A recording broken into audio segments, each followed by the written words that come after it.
I've been teaching mindfulness within the Shambhala tradition. I've been teaching since the late 80s. And in my private practice, as a counselor and an art therapist, I've been teaching since the mid-70s. I've been using some form of it with art and play. Well, we're in my studio. This is one of my favorite places to be. It's my workspace. And what I do here is invite other people in, as well as do my own creative process, do my own painting here. But I invite other people in to do something called mindfulness-based art therapy.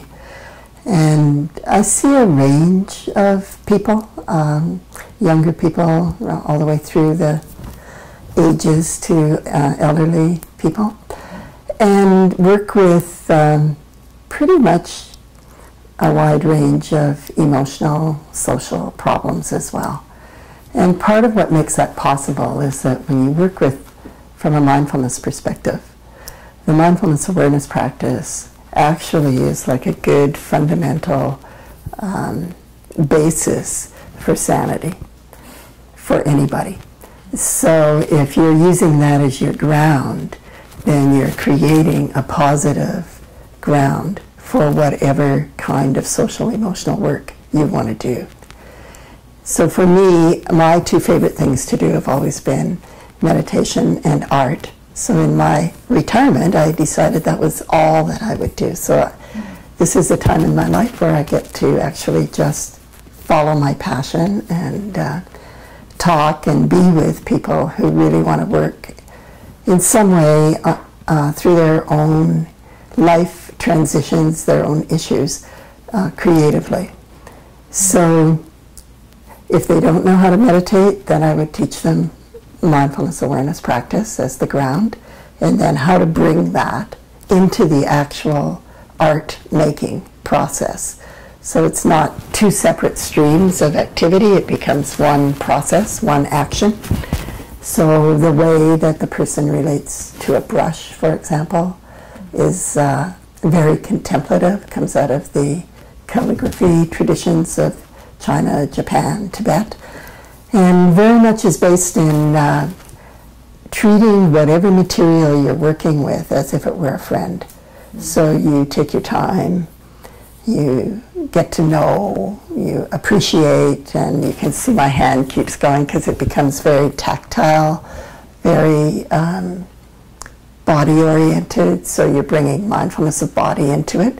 And then as you begin to work with your images, imagination, senses, it also focuses on mindfulness of life, which is more the energetic, nonverbal quality of our liveliness, of just being here, of being present, being fully human, and being available to ourselves in the full range of our human capacities.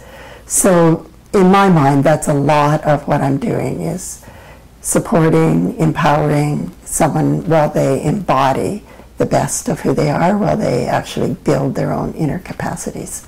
So the mindfulness comes forward in a way in the art that it becomes second nature, and then it kind of expands or permeates the person's day-to-day life.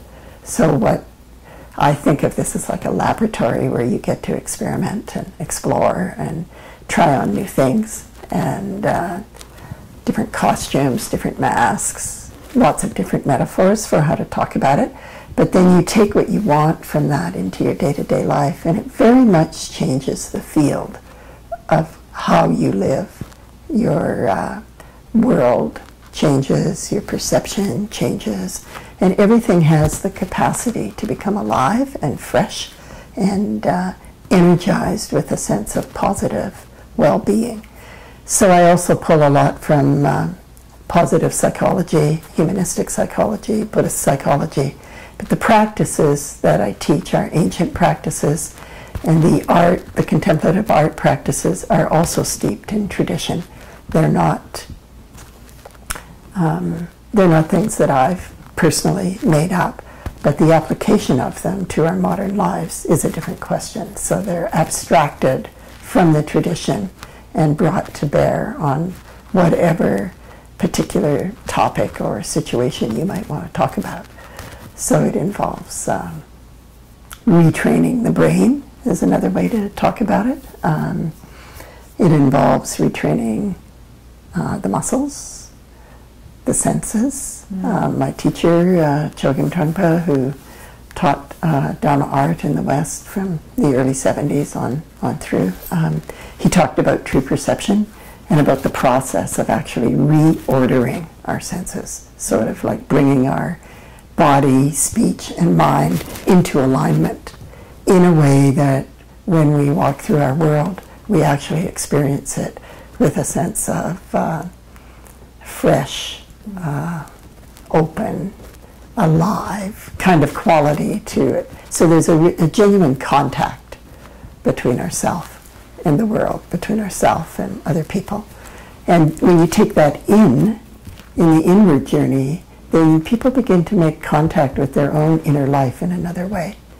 And that other way is that it has caring, it has empathy, it's non-judgmental, and the capacity that you have to hold the full range of, you know, what I sometimes say, the good, the bad, and the ugly. You make friends with yourself at a level where you can hold all of that and move forward with whatever is going on in your life. So you learn to sit in the eye of the storm. I've used art as a healing modality my whole life.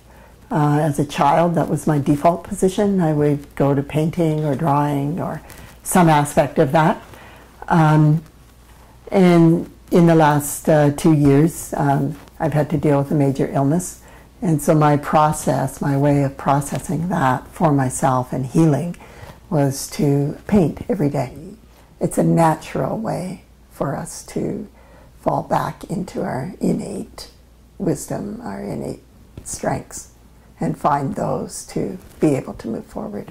You can reach me through my website, which is www.truepoint.ca, or you can call me 604-255-0131.